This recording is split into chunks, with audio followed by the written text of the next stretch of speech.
Political correctness continues to rage on campuses across the nation, and critics say it is increasingly detrimental to freedom of expression and even freedom of thought. Here's what happened at one New York University professor.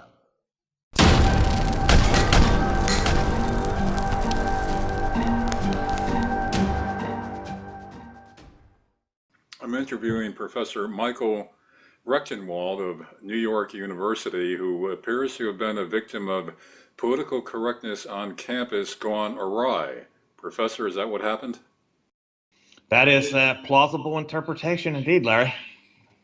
And what was their interpretation of your activities, and what happened? Were you suspended, fired, shipped out for a while? What? Yeah, it's more like the latter. What happened was I set up a Twitter account called the Anti-PC NYU Prof, replete with a Nietzsche icon or avatar, and I called it the Deplorable NYU Prof as well.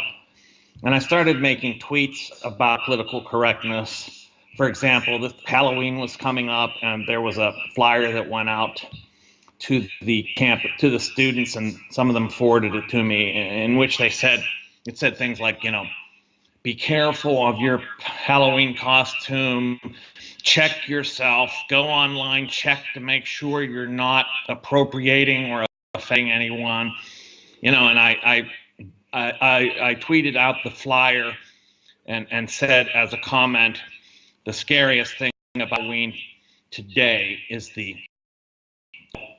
totalitarian costume surveillance, and things like that. I said, well, there are some costumes, though, right, that we no longer display.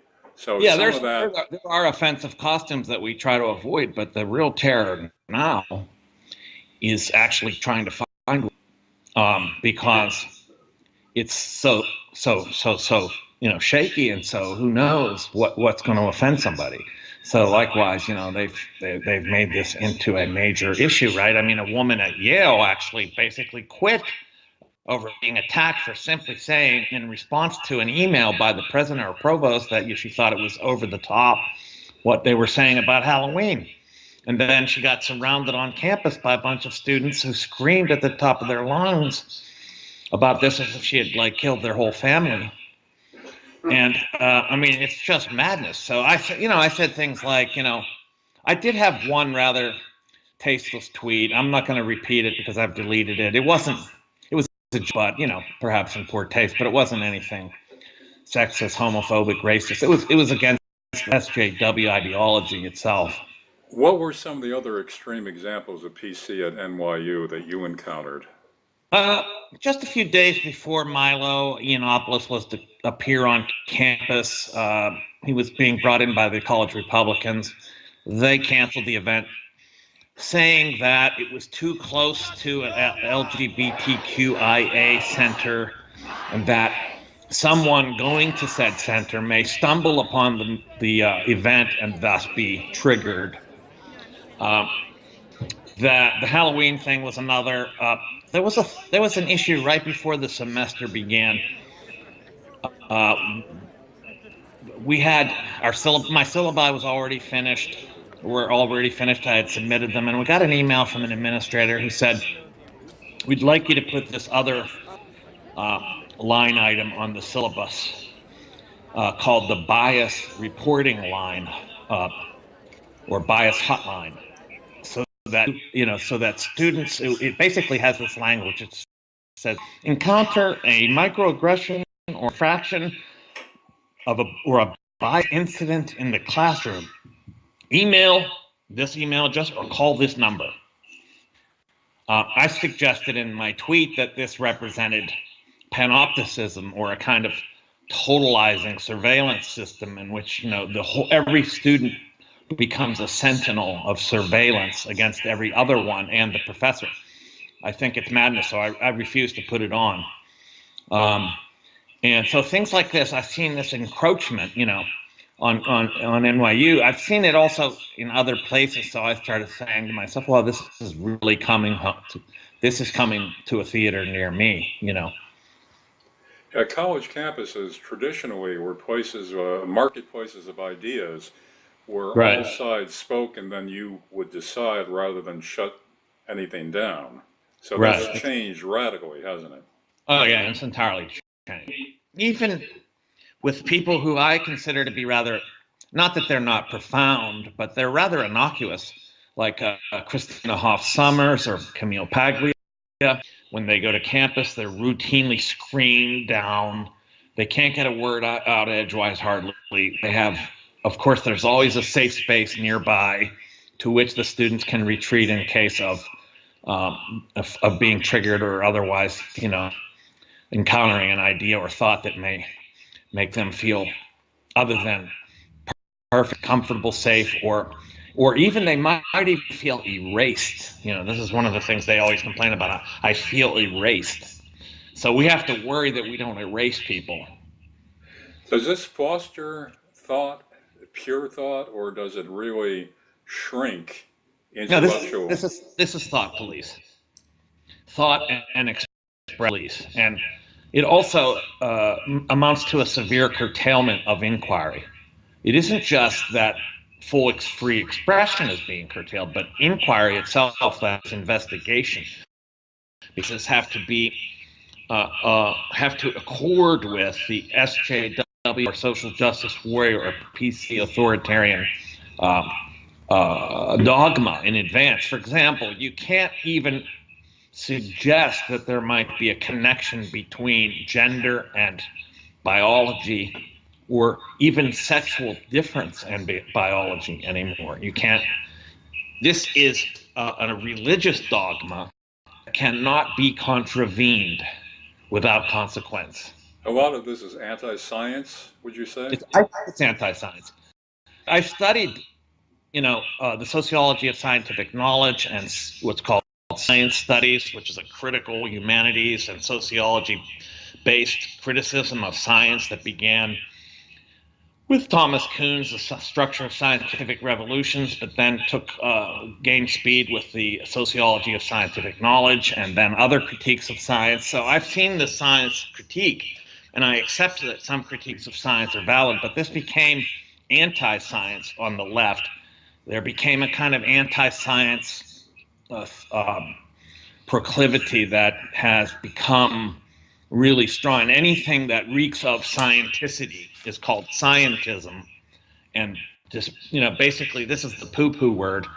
If you say something is scientistic, it's supposedly that's it. It's discredited and no good. So you can't even, like something like evolutionary biology is totally off limits, Unless you're somebody like Steven Pinker, who's so well entrenched that they really, at Harvard, that you really can't touch them. The argument that the other side would make to shutting down campus speakers would be, would you allow Hitler to speak on campus? Would I?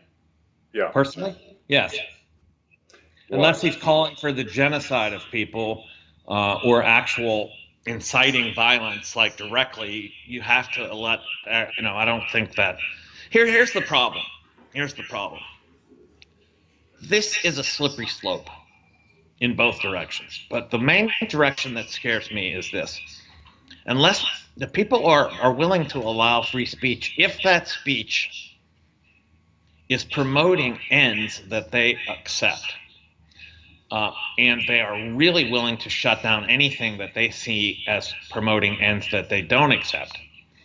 So you have these anti-fascists or Antifa and others who are willing to go to any lengths to shut down, for example, a Milo event, including making riots. And so, because if they can make a riot at one of his talks, then there's a good chance the next university on the list will cancel it, because they'll see that it's just too precarious.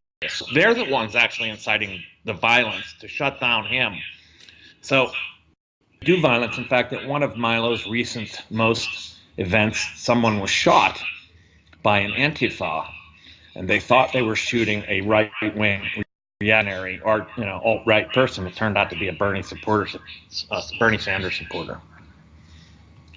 So yeah, it's a slippery slope, because they're not going to approve of speech that doesn't accord with their ends, you know. But is it an absolute line, or is it a matter of intensity? For instance, getting back to Hitler, if he was Yeah. if he was promoting genocide, should he still be allowed to speak if he's No, making an no, intellectual argument for that, or at least a pseudo-intellectual argument? no, I don't think there's any argument for that. No way. But they're moving the line. Yeah, but why shut down an extreme view like that if the Mhm. other side is shutting down extreme views on the other side? They are shutting down extreme views on the other side. And Yeah. as a matter of fact, it's perfectly acceptable to embrace left totalitarianism. Mhm. Okay, you will hear and see professors say things like, for example, that one professor at Drexel who tweeted on Christmas Eve, I believe, all I want for Christmas is white genocide. And then in his next tweet said, just to be clear, the massacre in Haiti in which all these whites were killed and slaughtered was a good thing. Okay, that's perfectly acceptable. Drexel, they wrote an email that sort of seemed to be suggestive of the idea that they were going to chastise him, but they never did. In fact, they let him completely hook because he said it was satire. But the problem is he followed up that supposed satirical tweet with the one that said, you know, the slaughter in Haiti of white people was a good thing, just to be clear. That was his clarification of the previous tweet, that all he wanted for Christmas was white genocide. Has it come So to a point? left totalitarianism is acceptable. Has it come to a point where the professors now fear the students and have to watch every word they say? Also fear the administrators, and was that such your case? Yes, I mean, ultimately they fear the administrators because the students, of course, are using the administrators as their enforcement of these SJW ideology and notions. In other words, if they feel slighted, they go to administration. That's what the bias reporting line was all about. If they feel there's an infraction or a bias incident, they report it, and if they make it to report. In fact, I think it was Yale or Harvard. I think Harvard, who's developing an app for the phone, for a smartphone, in which they can report instantly just by clicking on the app and opening up and saying what they saw or heard. So, I mean, this is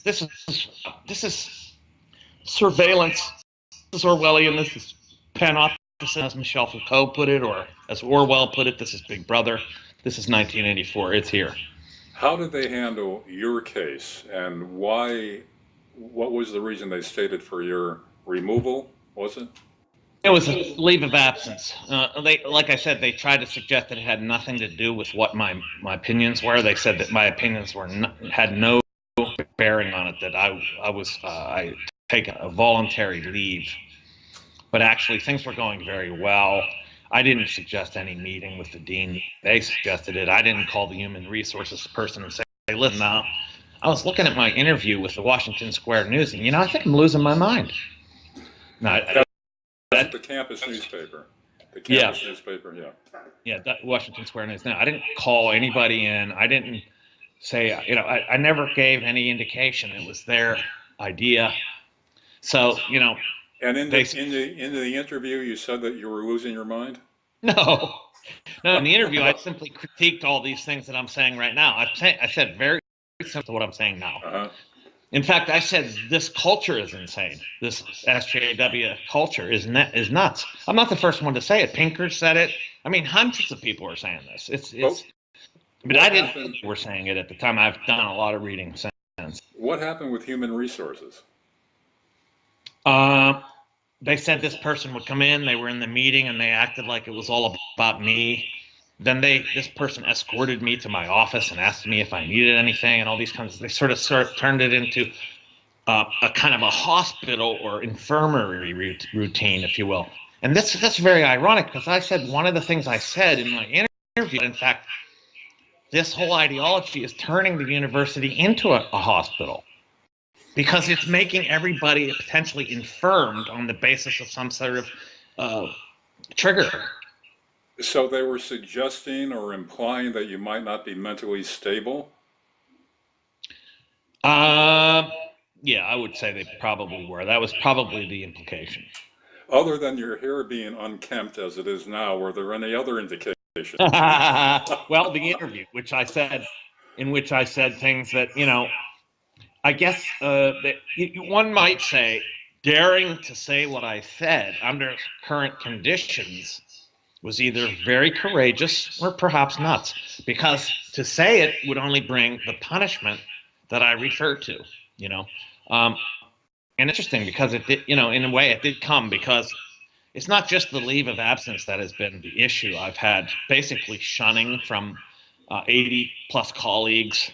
I'm kind of like treated like a pariah on campus. Although I did get invited to speak to the college Republicans, which I just did. I mean, there are people that lionize me on the one hand, and then a great deal of vilification, or at least the sense that I'm sort of contaminated and stay away. Was this labeled a medical leave of absence? Medicines, yeah. Any more specific than that? No, they're not allowed to say anything else either. But now you're reinstated. Now you're reinstated. I'm reinstated. I'm not only reinstated, I have, in the interim, I received a promotion to full professor and a sizable raise. How did that happen, if you're a pariah? Well, previously, I had applied in April last year for a full professorship, which was now being offered in my program for the first time. And I thought I'll take a shot. I had published 3 books in the space of 12 months. I had a 4th one come out after that. A lot of articles in very prestigious journals and Cambridge University Press periodicals and anthologies, things like that. I mean, I had a lot of scholarship. And I had the record amount of teaching time and so on and so forth, and a lot of service. I had thrown a major conference, first of its kind in our program, and so on and so forth, a national conference on secularism. So I applied and I got it. I got the promotion. I think the case had nothing to do with the promotion, but had they not promoted me, I would have a case. But let me ask you this. Now that you're reinstated, has the message been sent, and are you less likely to speak out as you were before? No, not less likely at all. I haven't stopped. As a matter of fact, I'm turning up the gas because I'm now protected by virtue of the fact that it's become such a cause célèbre in the press. Yeah, there were a couple liberal outlets that slammed me, but mostly I had tremendous support from the media. I should say an incredible showering of support from people and readers of newspapers and TV watchers. Not just Fox News. Not just Fox News. No, all over the place. I had an op-ed appear in the Washington Post, which gave me a pretty decent amount of space to write about this, and I got a lot of support from that. But very, very, very little, slim support from, in fact, one colleague out of 80 to 100, I'd say, wrote me in support. One colleague wrote me in support. That's it. They're afraid. I think they're afraid, or else they buy into it. But the critiques I made, I think, are actually pretty solid. The fact that, they're curtailing speech. They are doing what they say I'm doing. They're shutting people down. This is not about diversity. It's about conformity. If anything, it's not about equity. It's about inequity, in which they rank people based on whether they accept this particular perspective or not. And it's certainly not about inclusion, because I've been excluded of it. So it's about conformity, it's about exclusion, and it's about inequity. It's against diversity of thought, diversity of ideas, and it's trumped by this kind of identity diversity, which is all in everything. It's, in other words, one of the problems with identity politics is that they try to reduce every statement that's made to the identity of the speaker. Rather than what the content of it is, they just say, well, that's what a white male says, or that's what a black woman says, or that. which is ridiculous, which is not only limiting for the white male, it's limiting for everybody because it tries to ascribe to that person a particular perspective based on who they supposedly are. This puts them in a vice. It's a trap. And I'm not the first person to talk about this particular kind of trap. If this continues, this trend, where will it lead to? I've said that the university is quickly becoming an SJW pablum manufacturer and processing plant. That is to say, every discipline is being fed through this social justice warrior meat grinder, if you will, spewing out this garbage. You know, it's perverting every field. Not just, it's making its way into the sciences as well, and of course the humanities are becoming detached from reality.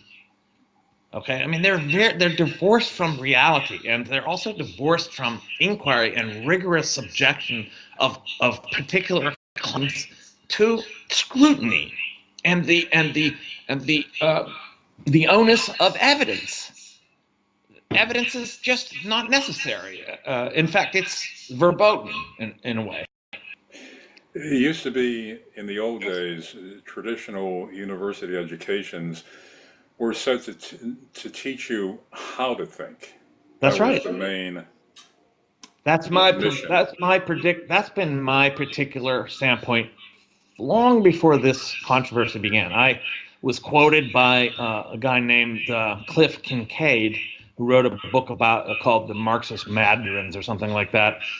And he quoted me as saying, which we wrote some emails forth, that my belief and my practice in the university and my teaching, my pedagogy, has been founded on the idea that I'm not to direct people what to think, but to teach them how to think, how to engage in rigorous inquiry, not to guide people towards particular ends, certainly not to indoctrinate. The university, especially the humanities and social sciences, have become mills of total indoctrination. Sorry. Total indoctrination.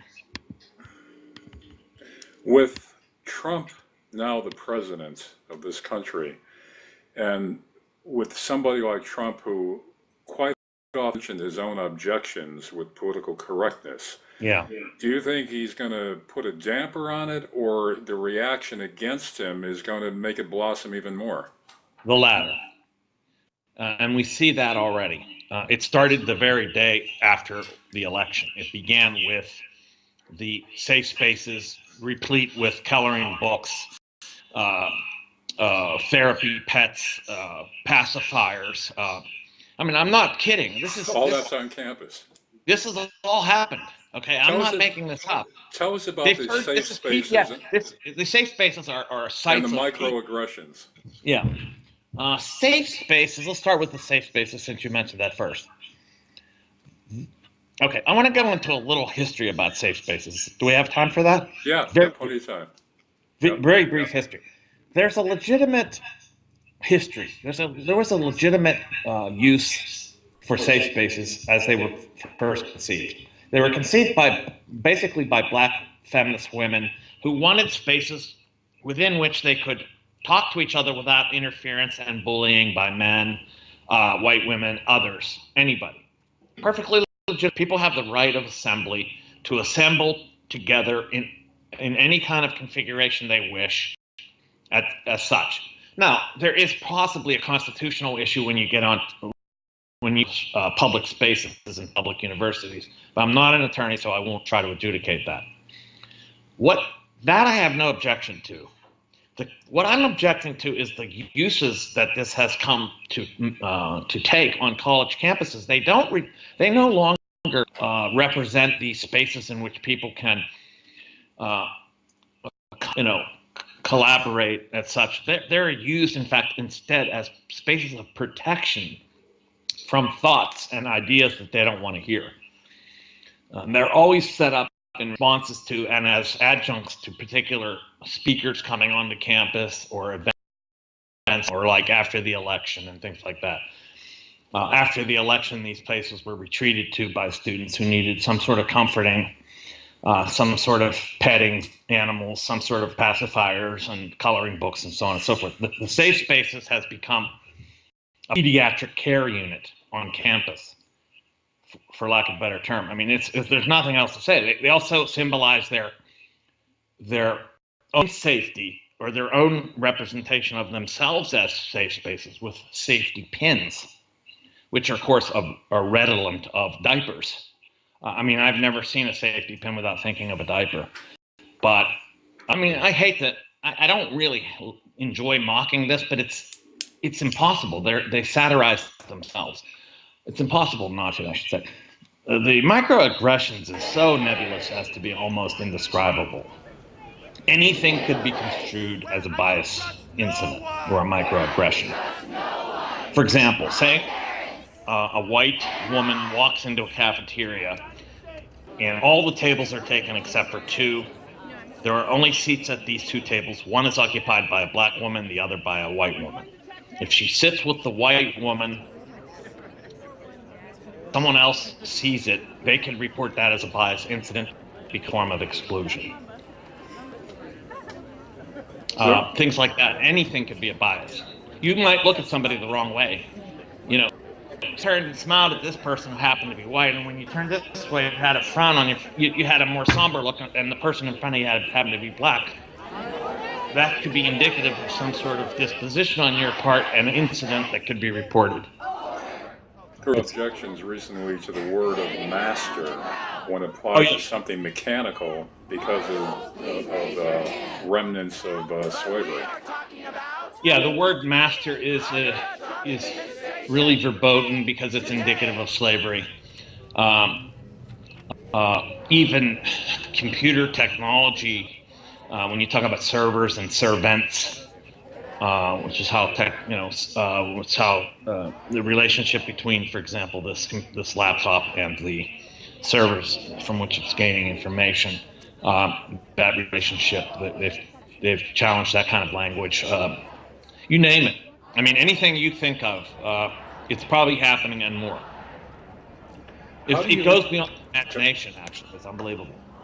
How do you expect to make your way on a campus where you've already been scooted away for a while with the suggestion that you're not mentally stable, if you keep speaking out as you say you're going to, and you say you're actually going to increase your... Yes.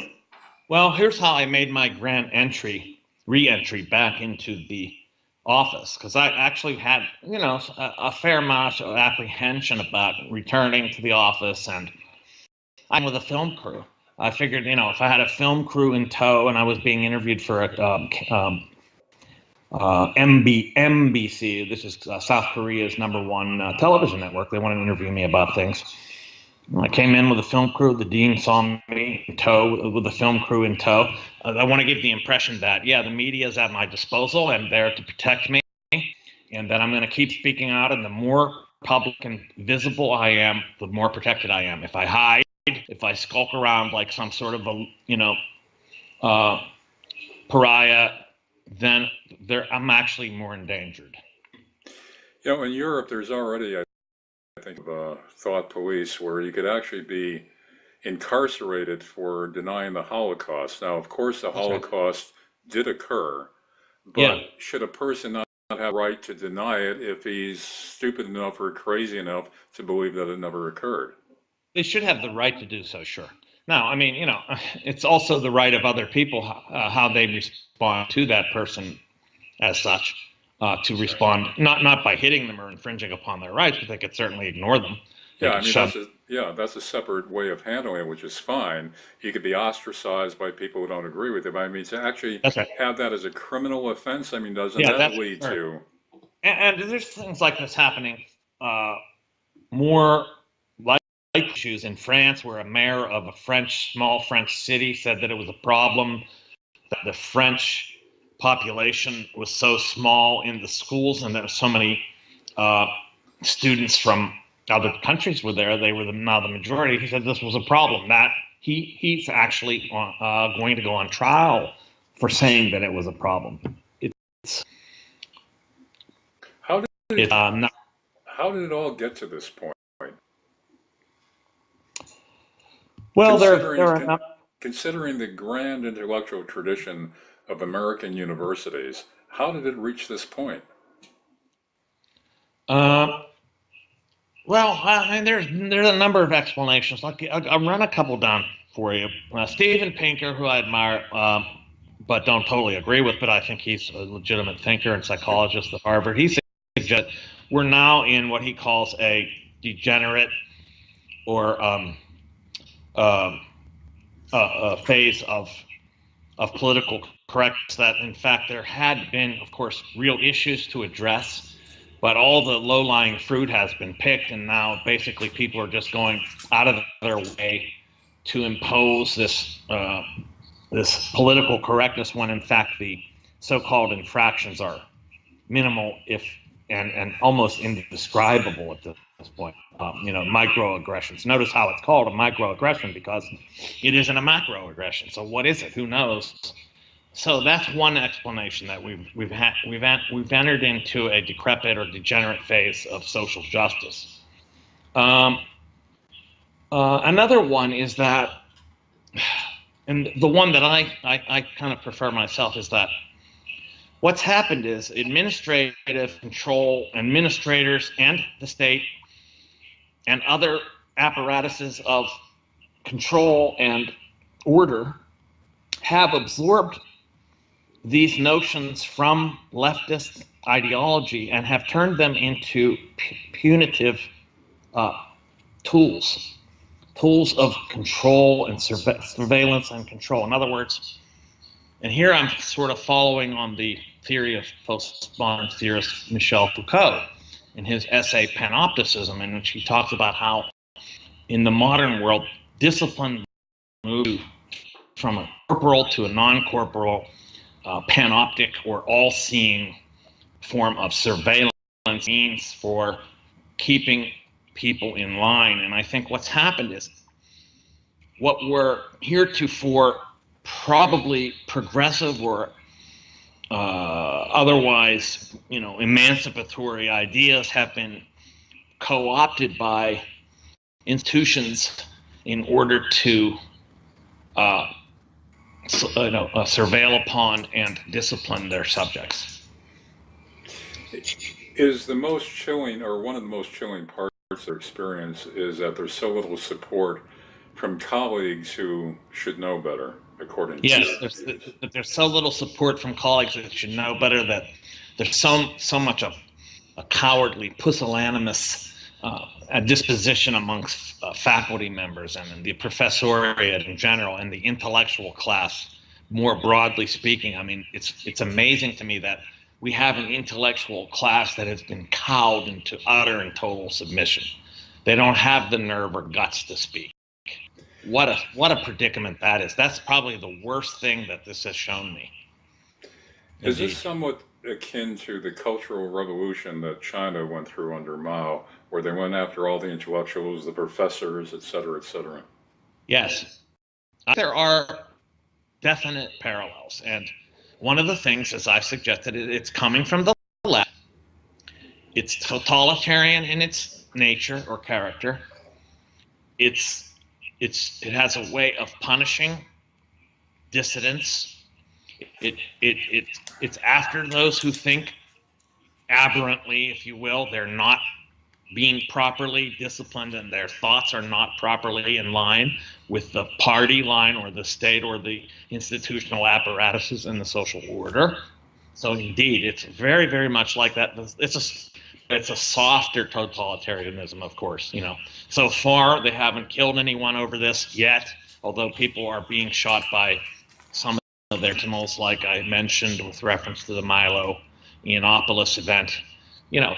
It's a soft sort of totalitarianism, but no less pernicious in that sense, because it's almost worse in the sense that it's harder to point to it, and it's harder to designate it, and it's harder to complain. I've even been told by leftists and Marxists that, this thing is ridiculous. What are you talking about? It's not so pernicious at all. This is just a few blue-haired or pink-haired kids on campus yelping like idiots.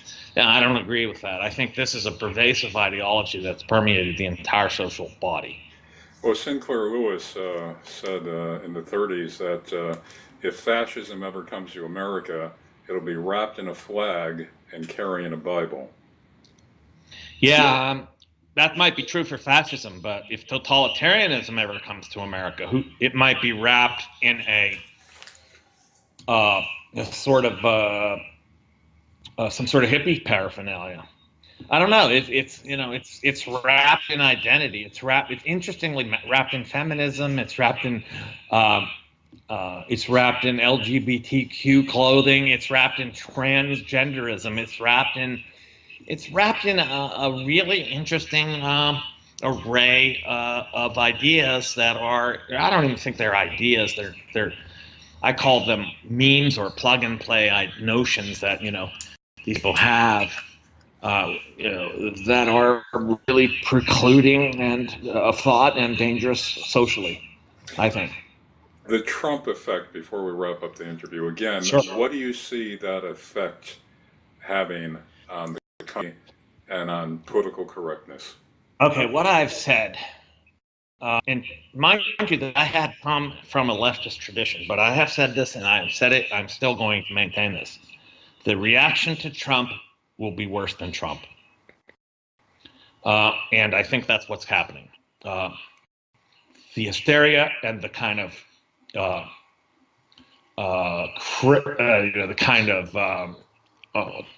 hunting and hounding of opposition and treating them like they're Nazis, whether they're just standard, middle of the country people that happen to vote for Trump.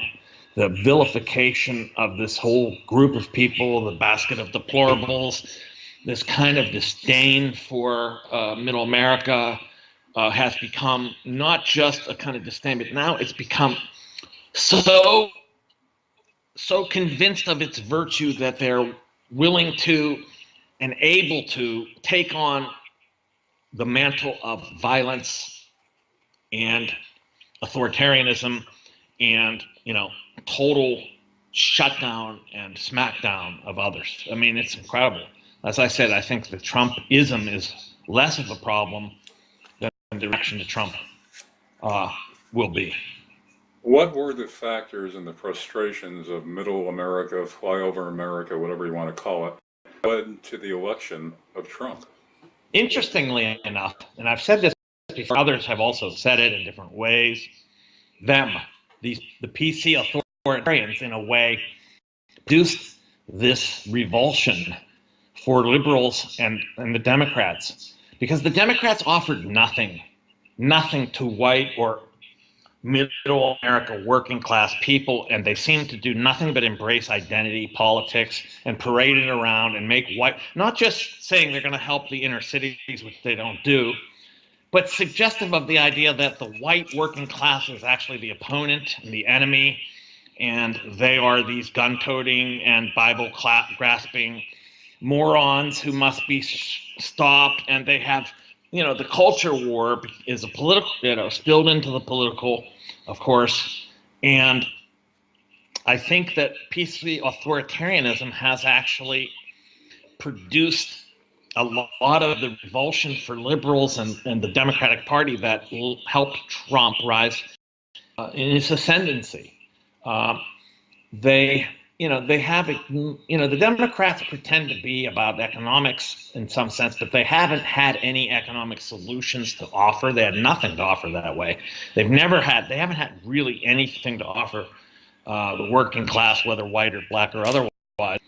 And so they have paraded these other forms of faux progressiveness in the form of identity politics. And this has alienated people that aren't included. I mean, they're exclusive. They're particularly excluded by this.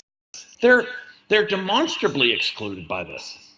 And so they voted otherwise. No wonder they would flee the Democratic camp entirely if they were ever there. They're perfectly right that the Democrats have nothing to do with their interests. So why should they support them? And why not support Trump, who's telling or at least suggestive of the idea that he understands how they felt all this time. Makes sense to me. Professor Michael Rectenwald, thanks very much for joining us today for an enlightening, provocative, and interesting, very interesting conversation. Thank you. Thanks for having me, Larry. I appreciate it. Bye-bye.